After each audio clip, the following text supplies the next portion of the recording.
নমস্কার, আমি হৈমন্তী। আজকের নিবেদন আশাপূর্ণা দেবীর লেখা গল্প লাল শাড়ি। শুনতে থাকুন আজকের গল্প। অনাদিবাবু স্ত্রীকে শ্মশানে লইয়া যাইবার ভার চাপিল আমাদেরই ঘাড়ে। মৃত্যুটা এমনই আকস্মিক যে করিবার আর কিছু ছিল না। শুধু সার্টিফিকেটের জন্যই একজন ডাক্তারকে আনা হইল। ধ্রুবেশবাবু খাট ও ফুল আনিতে গেলেন। সুবোধ নড়বড়ে বাইকখানায় চাপিয়া বাহক জোগাড় করিতে ছুটিল। আর নিস্তব্ধ রাত্রের অসীম অন্ধকারের পটভূমিকায় বিদ্যুৎবাতি জ্বালাইয়া মৃতদেহ আগলাইয়া বসিয়া রহিলাম আমি। অথচ অনাদিবাবুর সঙ্গে এমন কিছু হৃদ্যতা কাহারও ছিল না যে এতটাই করিবার প্রয়োজন হইত। উপস্থিত থাকিলে অনাদিবাবু আমাদের ডাকিতেন কিনা সন্দেহ। অফিসের কাজে দিন কয়েকের জন্য কোথায় যেন গিয়াছেন অনাদিবাবু, এইটুকু মাত্র শুনিয়াছিলাম। ভুলিয়া যাইতেও দ্বিধা করি নাই। ছোট দুটি ছেলে মেয়েকে লইয়া ভদ্রমহিলা একাকিনী আছেন না, অভিভাবকের একটিনি খাটিতে কোনো হিতৈষী আত্মীয়কে আনিয়া রাখিয়াছেন, সে খোঁজ লইবার প্রয়োজন অনুভব করি নাই। শুদ্ধান্তপুরের নির্মল অন্ধকারের গভীর গুহায় প্রতিবেশীর সন্ধানী দৃষ্টির উকি যে অনাদিবাবুর অত্যন্ত অপ্রীতিকর, সে খবরটা জানা ছিল বলিয়াই নিরভিভাবক প্রতিবেশিনীর তত্ত্ব তল্লাশ করিবার মতো কর্তব্য বুদ্ধিও জাগ্রত ছিল না। মাঝখান হইতে ভদ্রমহিলা হঠাৎ মরিয়া বসিয়া যে পাড়াসদ্ধ ভদ্রলোককে এমন বিপদে ফেলিবেন, এ কথা কবে কে ভাবিয়াছিল। রাত বোধ করি 12টার কাছাকাছি। বিছানায় আশ্রয় লইয়াছি, অথচ ঘুম আসে নাই। এমনই একটি মোহময় মুহূর্তে সহসা পাশের বাড়ির গোলমালে উঠিয়া বসিলাম। দেখিলাম অনাদিবাবুর বাড়ির সমস্ত আলোগুলো জ্বলিতেছে। ছোট ছেলে মেয়ে দুটি একসঙ্গে কান্না জুড়িয়া দিয়াছে এবং বাড়ির ঝিটা তারস্বরে ডাকাডাকি শুরু করিয়াছে আমাদের জান্না লক্ষ্য করিয়া। চুরিটা পায়ে গলাইয়া বাহির হইতে গিয়া দেখি মা ও কাকিমা আগেই প্রস্তুত। আমাকে দেখিয়া উদ্বিগ্ন মুখে কহিলেন, ওদের কর্তা তো বিদেশে, গিন্নির যদি ভালো মন্দ কিছু হয়ে থাকে কি হবে তাহলে? বলিলাম, হবে আর কি, মৃত্যুর দূত তো কারোর বিদেশ থেকে ফেরবার আশায় বসে থাকে না। বলিলাম বটে, কিন্তু নিজেও খুব বেশি ভরসা বোধ করিতেছিলাম না। শুনিলাম এক ঘুমের পর উঠিয়া হঠাৎ বাচ্চা মেয়েটাকে ডাকিয়া বলিয়াছিলেন, বড় গরম, বাতাস বাতাস করে একটু খুকু। হচ্চকিত শিশু হাত পাখা সংগ্রহ করিয়া আনিবার আগেই খাটের উপর হইতে গড়াইয়া মাটিতে মুখ গুজিয়া পড়িয়া গিয়াছেন। মৃত্যুর সংক্ষিপ্ত ইতিহাস এই। পরবর্তী ইতিহাসও অলঙ্কার বহুল নয়।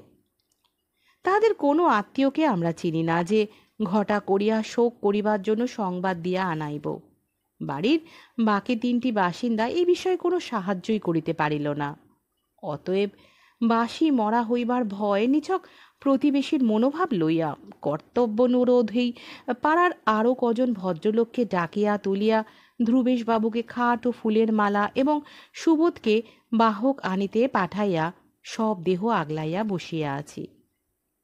ঘরের বাহিরে দালানে মৃদু আলোকে দীর্ঘ ছায়া ফেলিয়া কাকিমা ছোট ছেলেটাকে চাপড় মারিয়া মারিয়া ঘুম পাড়াইবার চেষ্টা করিতেছেন, কিন্তু তাহার একটানা আবদারে কান্না এখনো বন্ধ হয় নাই।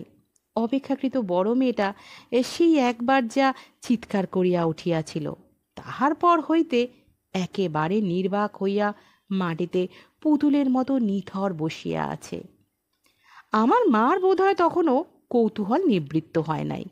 ঝিটাকে ডাকিয়া পুনঃ পুনঃ এই অদ্ভুত আকস্মিক মৃত্যু কাহিনীর পুঙ্খানুপুঙ্খ আলোচনা করিয়া দেখিতেছেন কোনো সূত্র, কোনো হদিশ মেলে কিনা। সন্দেহ যে আমারও হয় নাই এমন নয়, কিন্তু ডাক্তার যখন হার্ট ফেলিওর বলিয়া বিজ্ঞ অভিমত ব্যক্ত করিয়া গেল, তখন সন্দেহকে মাথা তুলিতে না দেওয়াই ভালো। হাঙ্গামা তাহাতে বাড়িবে বই কমিবে না। অনাদিবাবুর স্ত্রী যে দ্বিতীয় পক্ষ, এ খবর এতদিন জানিতাম না, আজ জানিলাম। ঝিটা বার বলিতেছিল, বাবুর পেটতম পক্ষের মেয়ের শ্রীরামপুর না রিসরার কোথায় যেন শ্বশুর বাড়ি, তেনাকে একবার খবর দিতে পারলে ভালোই হইতো, নিঃসন্দেহ। কিন্তু ভালো হইবার খাতিরে রাত্রি 12টার সময় রিসরা কিংবা শ্রীরামপুরের রাস্তায় অজ্ঞাতনাম্নী পেটথম পক্ষের কন্যাকে খুঁজিয়া বেড়াইতে যাইব এমন কল্পনা পাগলেও করে না। মৃতার পানে আর একবার ভালো করিয়া চাহিয়া দেখিলাম। হ্যাঁ, এ সন্দেহ আগেই করা উচিত ছিল। অনাদিবাবুর তুলনায় বয়স অনেক কমই বটে। পাশের বাড়িতে বাস করিলেও মুখ দেখিবার সৌভাগ্য আজ পর্যন্ত কোনো দিনই হয় নাই। আমাদের বাড়ির দিকের বাতায়ন চিররুদ্ধই থাকিত। ছাদে ওঠারও বোধহয় নিষেধ ছিল। পথে বাহির হওয়া তো স্বপ্নের কথা। কদাচ কখনো দালানের জানলা খোলা থাকিলে একটি অবগুণ্ঠনবতী নারীর দৈহিক আভাস চোখে পড়িত মাত্র। মিথ্যা বলিব না, অনাদিবাবুর মতো বয়স্ক লোকের স্ত্রীর সম্বন্ধে কৌতূহলী হইবার প্রয়োজন কখনো অনুভব করি নাই, বরং ঘোমটার ঘটা দেখিয়া হাসিই পাইত। বিশ্বশুদ্ধ সমস্ত পুরুষকেই যাই অনাদিবাবু সন্দেহের চোখে দেখেন, এই খবরটুকুও কানা ঘোষায় কানে আসিত। কিন্তু অমন তো কত লোকেরই স্বভাব থাকে, এমন কিছু নতুন নয়।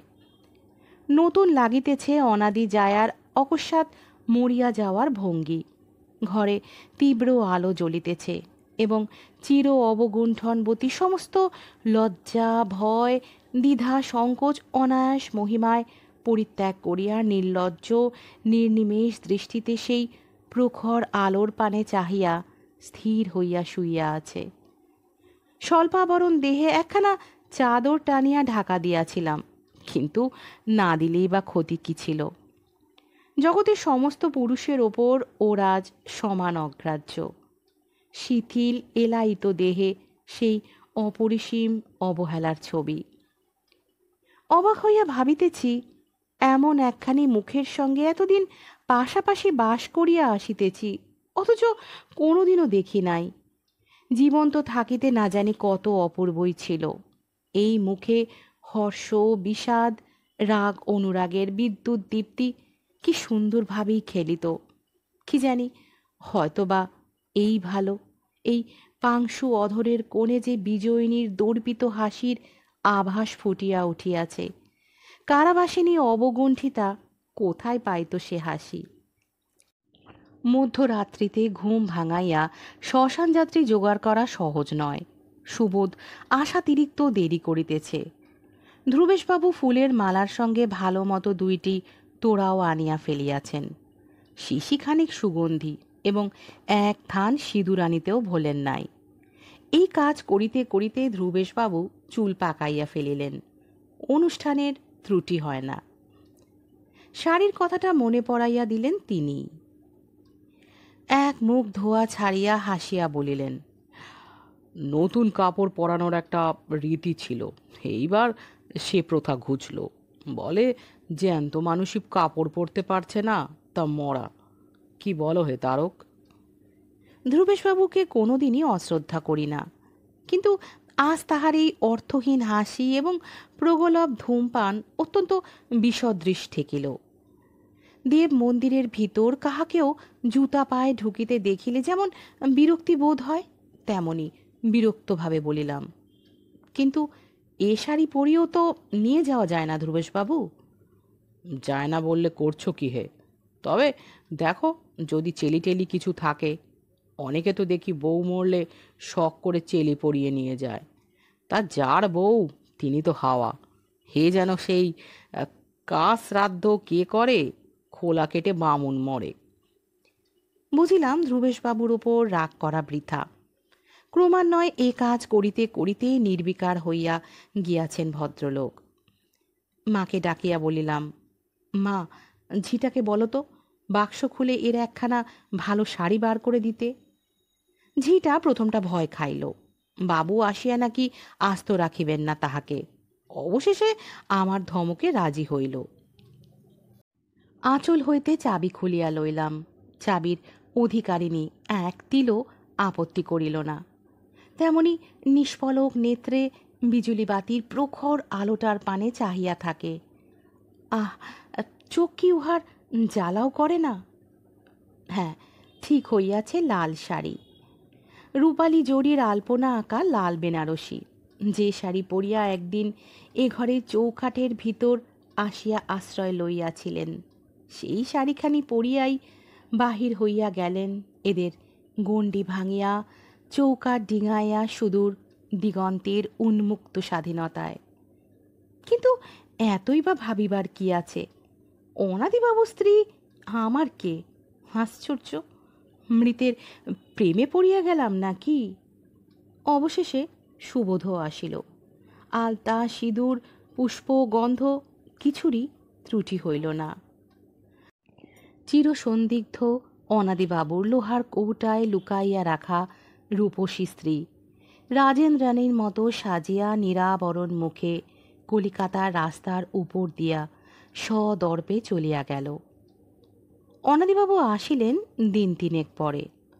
অফিসের ঠিকানা জোগাড় করিয়া নারায়ণবাবু তার করিয়া দিয়াছিলেন। লোকটা যে অত্যন্ত মুশরাইয়া পড়িবে সে বিষয় সন্দেহ ছিল না। শুধুই তো শোক নয়, অত্যাচারীর অনুশোচনাও কম তীব্র নয়। ডাক্তারের জবাবে পুলিশের জবাবদিহির হাত থেকে রেহাই পাইলেও বিষ খাওয়ার সন্দেহটা পল্লবিত হইতে বিলম্ব হয় নাই। এমন কোনো হিতৈষী অনাদিবাবুর নাই যে দেশে পা দেওয়ার সঙ্গে সঙ্গেই সুখবরটা কর্ণগোচর করিয়া দিবে। সকালবেলা আর ভদ্রলোকের সঙ্গে দেখা করিতে মন হইল না। ভাবিলাম রাত্রে যাইব। মাতৃহীন শিশু দুটি আমাদের বাড়িতেই ছিল দুদিন। মাকে বলিয়া গেলাম, অনাদিবাবু চাহিবার আগে পাঠাইয়া কাজ নাই, হয়তো ভাবিবেন আর একটা বেলাও। কিন্তু সন্ধ্যাবেলায় বাড়ি আসিয়া যা শুনিলাম শুধুই অদ্ভুত নয়, ব্রহ্মাণ্ড জ্বলিয়া উঠিবার পক্ষে যথেষ্ট। সকালবেলা আমি বাহির হওয়ার সঙ্গে সঙ্গেই অনাদিবাবু নাকি প্রায় ধুলা পায়ে আসিয়া আমাদের উদ্দেশ্যে যাচ্ছে তাই বলিয়া শিশুদের লইয়া গিয়াছেন। দেখা করিতে যাইবার প্রবৃত্তি আর হইল না। কিন্তু তিনি নিজেই আসিলেন। ভাবিলাম বোধ করি সে রাত্রের খরচটা শোধ করিতে আসিতেছেন। মানি লোক, কিভাবে জিনিসটা প্রত্যাখ্যান করিব ভাবিতেছি। হঠাৎ গম্ভীর প্রশ্ন কানে আসিল, আমার স্ত্রীর সঙ্গে মশায়ের কতদিনের আলাপ ছিল? প্রশ্নের ভঙ্গি যতটা অরুচিকর ততটা বিরক্তির সঙ্গেই প্রতি প্রশ্ন করিলাম। আলাপ ছিল? এ সন্দেহের মানে? আছে মানে? আমি তো আর দুগ্ধপোষ্য শিশু নই যে এই সাদা কথাটাও বুঝব না। আলাপ না থাকলে অত দরদ কিসের মশাই? মরে গেলে পুড়িয়ে আসাটা যদি দরদের লক্ষণ হয়, সে দরদ একদিন আপনার ওপরও দেখাবো, ভয় নেই। ভীমরুলের চাকের মতো মুখে বাঘের মতো হইয়া উঠিতেছি। মরণ ডাকা হচ্ছে আমার, কিন্তু আর লাভ কি? পাখি তো খাঁচা ভেঙে হাওয়া, দরদ নয়, শুধু মরে গেলে পুড়িয়ে আসা। বলি, আমার বাড়ি চড়াও হয়ে আমার পরিবারকে ফুলের মালা, ফুলের তোড়া দিয়ে যাওয়ার কি দরকার ছিল শুনি?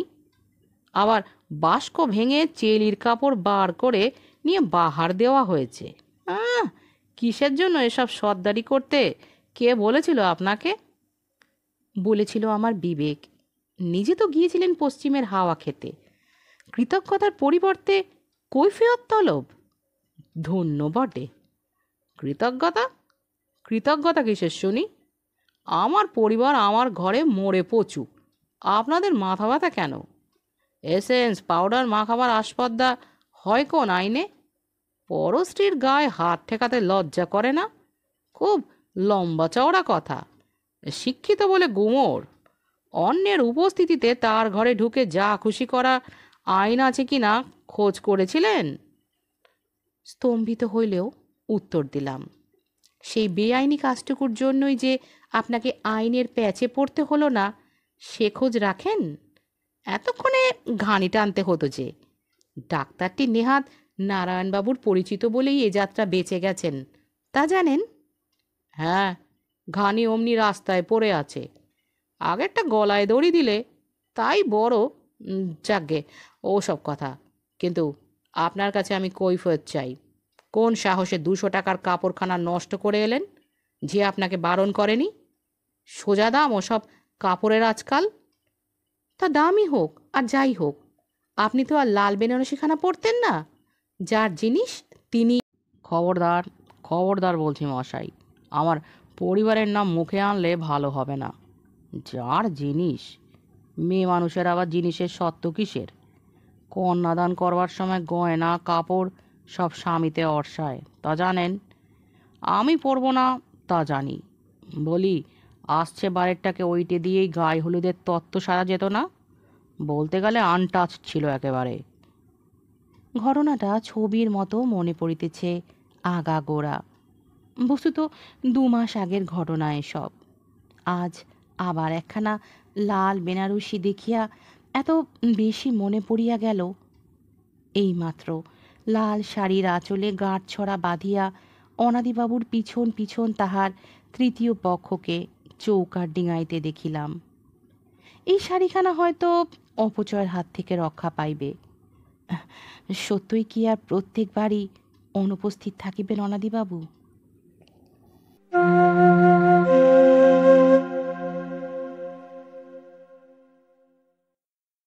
এতক্ষণ শুনছিলেন আজকের গল্প লাল শাড়ি।